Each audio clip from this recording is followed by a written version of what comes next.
Hey everybody, what is going on? Hexlex here. Got another Master Duel video for you. And it's time for our deck profile for the latest meta deck here in Master Duel. That is, of course, going to be none other than Yubel. So this is my initial take on the deck. This is my day one build, right? For this deck, for this build in particular, rather, this list, I not only looked at a few of the Master Duel lists that had already kind of started floating around or that people were sharing when I started making the deck, right? But also I definitely took some inspiration from TCG and OCG lists here as well. I think the build that I came up with here is honestly fairly standard for that reason, but that's usually how I like to build decks in general, but especially ones that I don't have like a super duper good grasp on yet. Like, I'm definitely still learning the ins and outs of Yubel, and definitely going to be adjusting my build as I do. So if there are any significant changes to the build, you can definitely expect a follow-up video showing those here. But I mean, just looking at this 40 card list here, I'm pretty satisfied with it. So for those who might not know really what's going on with Yubel, basically the idea is that this is kind of the beginning of what you could call, like, quote-unquote Fiend Link, right? Much like how, you know, there was Dragon Link and there's Warrior Link, and, I mean, because Sun Avalon is pretty much just Plant Link. Fiend Link, especially once Fiend Smith comes out in the future, will definitely be a thing, but this is definitely the beginning of it. Now, granted, this is a more focused, like, Yubel deck, but we are still making use of the Unchained engine, and moving forward, especially, again, once Fiend Smith comes out, you can definitely expect to see more and more decks that are going to be taking advantage of not only the Unchained engine, but also the Yubel engine as well, because in addition to being played as a pure deck, Yubel can also definitely be played as an engine. But here I'm definitely playing what I would consider to be a fairly pure build. Again, we have the Unchained package, which really for the main deck is only 2 cards, so 2 cards I don't think is enough to call us like Unchained Yubel, right? This is still pretty much pure Yubel here. So again, a lot of the ratios here are pretty standard. Samsara, D-Lotus, and Nightmare Throne are 2 biggest starters, so we're rocking a playset of each of those, of course, as well as Dark Beckoning Beast, another very, very good card to start off with in your opening hand there. Let's see. We are on Super Polys. This is probably one of the biggest questions that I've been asked so far on like Twitch chat or on the Discord, right? Is people asking, do you play Super Poly in this deck?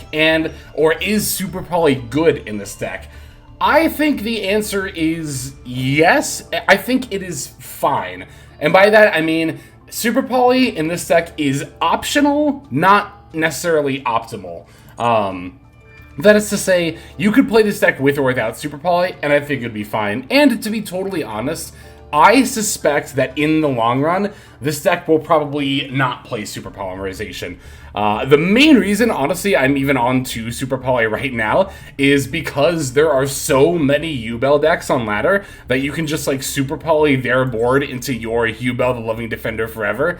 And that makes it really, really strong right now in particular. But of course, new deck hype will wear off eventually. And I think once that does, it'll probably be correct to not necessarily play Super Poly. But again, I think that Super Poly could also still see play and be fine. If I wasn't going to play Super Poly in this build in particular, I'd probably drop the 2 that I'm on right now. Probably just max out on Veilers and Opening of the Spirit Gates, because this card is also not bad to open either.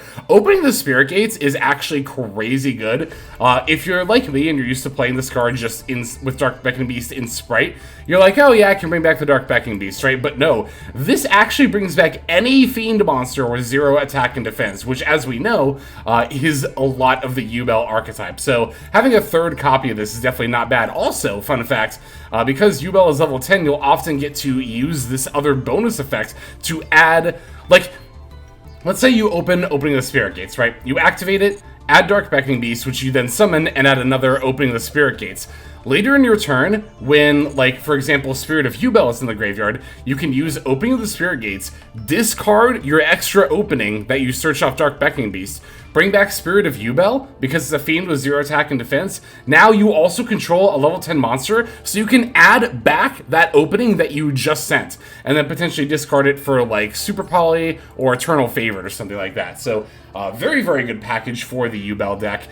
You could also, if you wanted to, play the the Chaos Summoning Beast as well for another potential target to search. Do I even have that card, actually? I don't know. This one right here.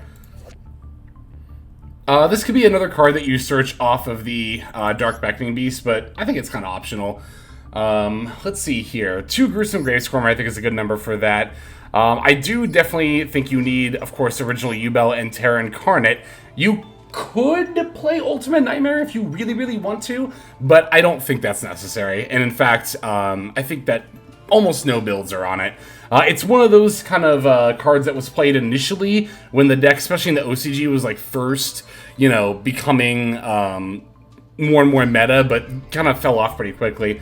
The same is true of Super Poly, by the way. That's kind of the main reason why I hesitate to say that, like, I think Super Poly will be a mainstay. Now, granted, for Best of One in particular, Master Duel Ranked Ladder, I could see Super Poly maybe being good enough to continue to main deck. But at the same time, I also wouldn't be surprised if it just, again, kind of started to fall off a little bit. Let's see, 2 Nightmare Pain. I really think this card could be run any number between 1 and 3. There has been, like, one duel where I wish I had the 3rd copy, but, it might actually be worth it to run 3 of this card, if nothing else, in that it is your main win condition. This last effect here of your opponent taking any battle damage you would have taken for battles involving your Yubel monsters. When I win via, like, you know, reducing my opponent's life points to 0, it is most often through the last effect of Nightmare Pain. So, in that regard, I will say that closing the game out with Yubel is definitely a lot more unique compared to other decks, because this is like one of the only decks where if you're trying to OTK into an open board, that can actually be kind of tricky, because again, your main source of battle damage a lot of the time is reflecting it with like Nightmare Pain or possibly Loving Defender as well, right? So there are some situations where it might be a little tricky to find lethal, but even if you can't find lethal, right, you can still definitely very easily set up a board that controls the opponent down. And it is especially easy to do that if you're on 3 copies of Phantom of Yubel, which to me, in my opinion, this is just the most cracked card in this deck. You might think, well, 3, do I need 3? Could I get away with 2? If you really, really, really don't have any more UR craft materials at all, then yeah, you can get away with 2. But honestly, I think you need a full playset if you're playing pure Yubel like this, or a build like this, right? This card can be summoned as many times a turn as you want, which is wild. It's not treated as a fusion summon, which is an important distinction, so you can't revive it later. However, this card is not only a good extender because you can summon it like very, very easily, you can also, of course, use this as an end board piece because this is a better than Monster Negate effect. It's a effect that turns your opponent's monster effect into destroy a Yubel monster in hand, deck, or field, which again will not only effectively negate your opponent's effect, but then you can pop a spirit that's in your deck, and then you can start getting more and more advantage, right? So that's definitely very, very good. The other thing about Phantom of Yubel that was actually a lot of things about this, like a lot, honestly, about this card that's really good. If you open your Garnets with like the Yubel and the Terra Incarnate, like I had hands, right, where I would open both of these plus Nightmare Throne. Like I had a hand where that happened, right? And that's not even bad, because this can summon itself by shuffling back from hand, field, or graveyard. You can just shuffle back the Yubel and Terra Incarnate into the Phantom of Yubel, right? And then go into Nightmare Throne, which is a full combo by itself under the monster, essentially monster effect negate of the Phantom of Yubel. And you can control multiple copies of these, so having that one on the board initially doesn't even like prevent you from doing anything you would normally do later. This card is just absolutely insane. I kind of can't believe how good it is. Oh, also, Phantom of Yubel is why I'm playing Chaos Angel, or really, to be more exact, Effect Veiler is why I'm playing Chaos Angel. You might wonder why I'm not on Typhone. I actually forgot to craft Typhone before testing out this list. Also, I didn't craft this on stream like the Nightmare Throne, but I did end up crafting a Royal one, which is pretty fun. Anyway, so normally I would be playing Typhone, but in that kind of slot, I'm trying out Chaos Angel instead. The idea being, I think if you're playing exactly Effect Veiler, then Chaos Angel is really, really worth it. because Effect Veiler plus Phantom of Yubel is a Chaos Angel made using a light and a dark monster, making it, of course, not only giving you the banish, but also making it effectively a towers as well. That hasn't really come up, but I also haven't had a game where I'm like, oh, Typhon would absolutely save me here. So I guess I might keep trying this, but also if Super Polys end up getting cut, which I honestly probably will cut them in the long run, then we can take out Garura and Mud Dragon. That'll free up room for Typhon plus just other random Link monsters. This isn't a deck where the extra deck like super duper matters. You could very easily run Prosperity. I definitely thought about playing Prosp in this deck. Not quite extra. It's like, again, you don't need the extra deck super badly, but you do still want like literally all 3 Phantom of Yubel. But again, Prosperity I would definitely be all for playing in this deck. Let's see, is there anything else about the build I want to go over? I don't think about the build, but I will say about the games coming up here. A lot of them are going to be like non-standard combo line games, just due to the nature of like getting disrupted or going second.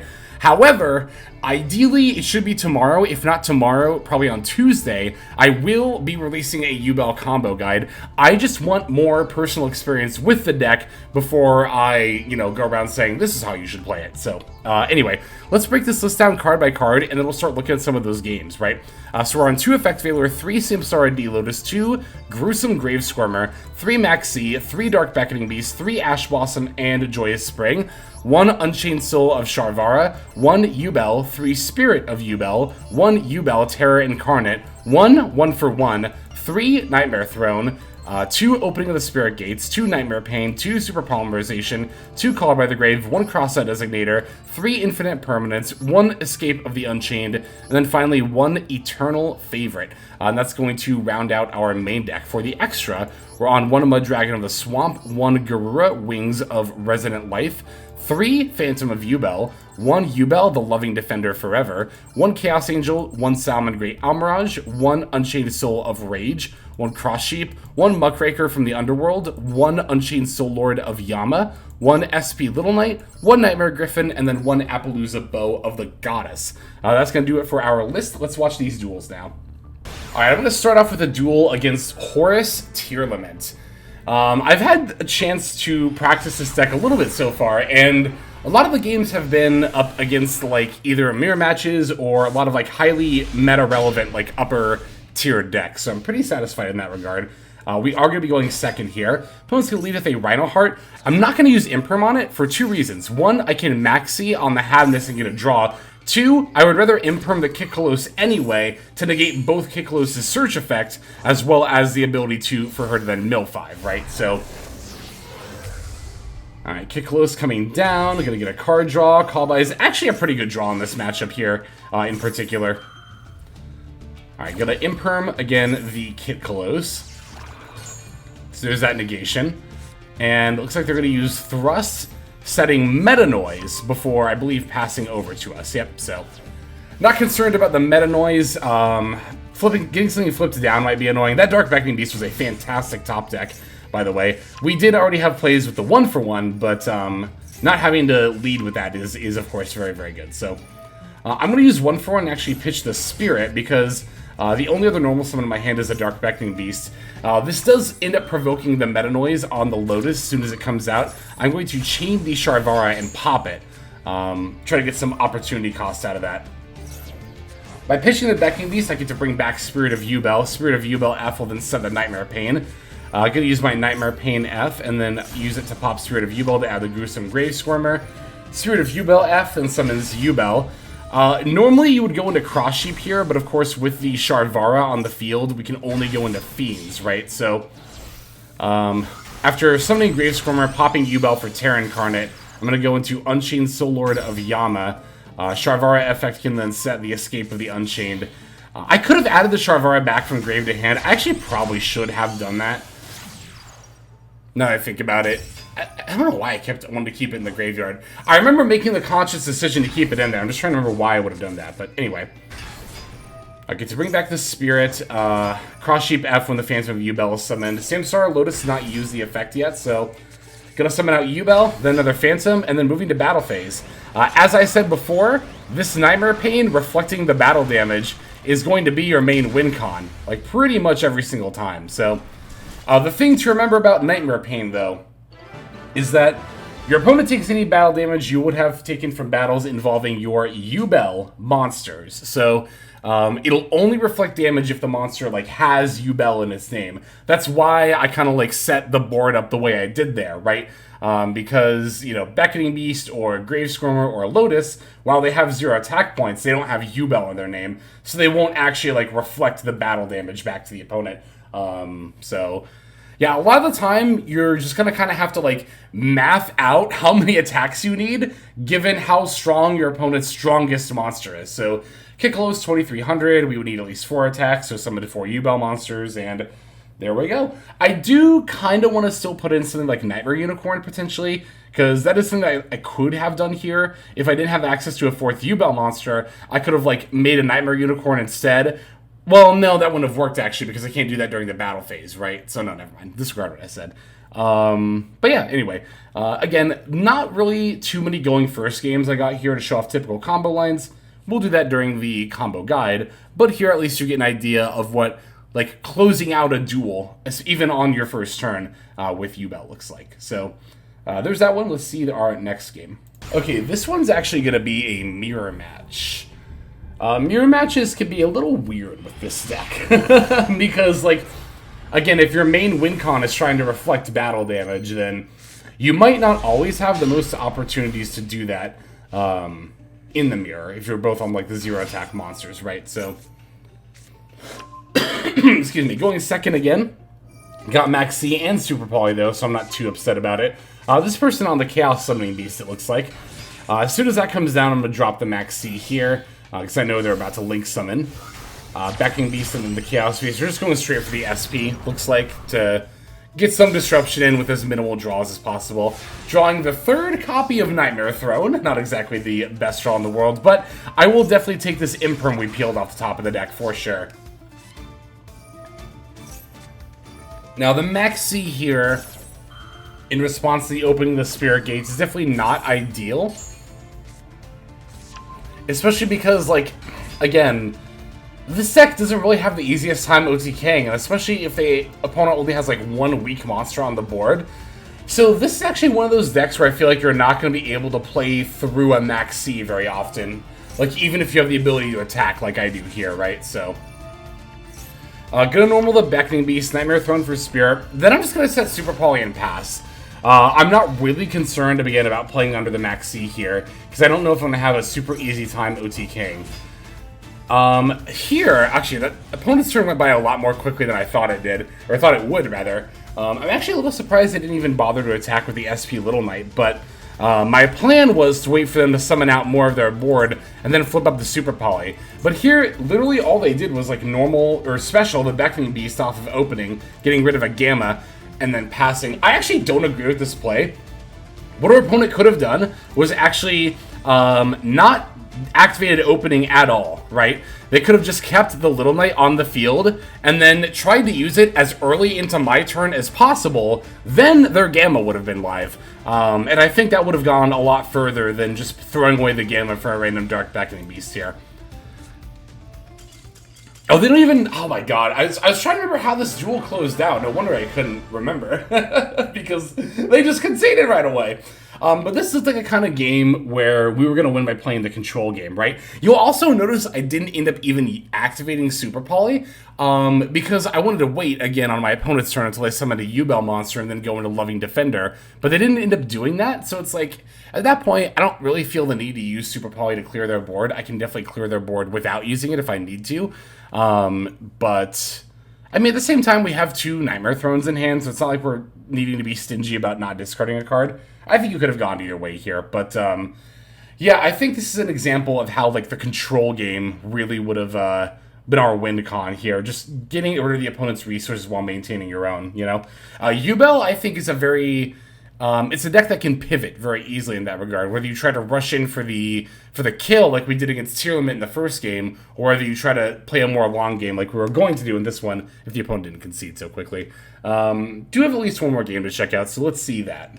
Alright, let's check out this one against Rescue Ace, another top tier deck. We did play against some Fire King Snake Eyes and won. The duels were just only like one turn, or I would disrupt my opponent on their turn and they would just concede at the beginning of mine. Here we actually have a going first game for once here. Gonna lead with the Samsara D Lotus. Opponent's got a Maxi, but we have a call by for that. Opening both of our Unchained cards is actually a little unlucky here. Like, I wouldn't call these garnets, but, I mean, they're highly, highly searchable. And, you know, unlike opening Yubel and Terra Incarnate, which is not a big deal at all, I can't put these back for Phantom of Yubel necessarily. Looks like they also have an Ash Blossom for the Spirit of Yubel, so not really too much more I can do about that necessarily. What I can do, though, is I can use Sharvara, popping Spirit. Then Spirit F will summon Yubel from deck. I can link off Sharvara and the Yubel for the Unchained Soul of Rage. And then, of course, also summon a Phantom, set the Escape, and then pass. So, not a bad compromise board for getting Ash Blossomed there, I don't think. Alright, opponent's going to Bonfire for the Poplar, then activate Poplar's effect.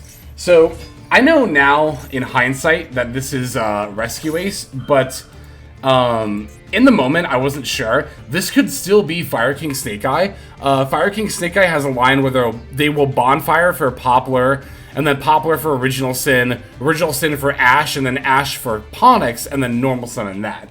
So I thought maybe this could be Fire King Snake Eye. I decided either way, it was probably best to just Phantom the Poplar effect, because even if they don't get Original Sin here, they could search Subversion and try to push back my Unchained Soul of Rage, or the Phantom if I didn't use it. So I'll just Phantom the Poplar effect, of course popping a Spirit from my deck, summoning out the Yubel. Predictably, Poplar is going to get linked off for actually Relinquished Anima here, which when I saw Anima, then I was like, okay, this is probably Rescue Ace, because Fire King Snake Eye just does not have room for Anima in the extra deck. I mean, I don't know, you could play Anima in the extra deck, but I think Anima, I think for Fire King Snake Eye, Anima is probably like the 19th best card you could play in the extra deck. There are definitely better things you could play, for sure. I'm going to use Little Knight on the Diabell Star. Again, if they go for Original Sin, I want them to commit a normal summon to have to use it. They do actually end up getting the Subversion here, which on the Yubel itself is actually pretty annoying, because it means I can't summon it off of Spirit, like, at all anymore. But yeah, here they just conceded again very quickly. Like, I was actually struggling to think about what I was going to do in this situation, because, like, I have Nightmare Pain and Spirit. I can Nightmare Pain to pop Spirit in hand, but I can't summon the Yubel. I would still be able to add a card that mentions Yubel, which could be Samsara D Lotus for a normal for plays. Could have been the Gruesome Grave Squirmer. Actually, probably would have been the Gruesome Grave Squirmer, right? Because I could have specialed it, or normaled it rather, linked with it, and then specialed it again, or specialed another Fiend off its second effect, in order to get more bodies for more link climbing. But that's also kind of why I want to fix up the extra deck and add, not even necessarily an Nightmare Unicorn, but just like maybe an access code line. This game in particular was kind of what got me thinking, like, you know, I should have something to, like, link climb into for a situation like that. Or just something to be able to have players that relying solely on the Yubel package, you know? But anyway. So yeah, again, those were pretty atypical games. We either went second or got hand trapped for a lot of them. But I actually kind of like showing these in deck profile because, again, we will have a combo guide coming out shortly, if not tomorrow on Tuesday, where we will cover the basic turn one plays and all the different stuff you can do. So that's going to do it for this video. Thank you so very much for watching it. Let us now move on to the outro. Hey everybody, Hexlex here. Just want to give you a huge thanks for watching all the way to the very end of the video. Believe it or not, that is actually one of the best ways that you can support the channel, is by watching the videos in their entirety. But there are many ways in which you can support the channel if you are so interested. The names that you're seeing on screen here, I gotta give an extra special thanks to, because these are people who have chosen to either become a member on YouTube, which if you're interested you can do as well via the join button next to the subscribe button down down there, or have signed up over on Patreon and become members there. Link to that is going to be in the description below. Without the support that is being offered by, again, all the people that you're seeing on screen right here, I would not be able to take the time to dedicate to uploading daily YouTube videos. So thank you so very much. But there are also other ways you can support as well.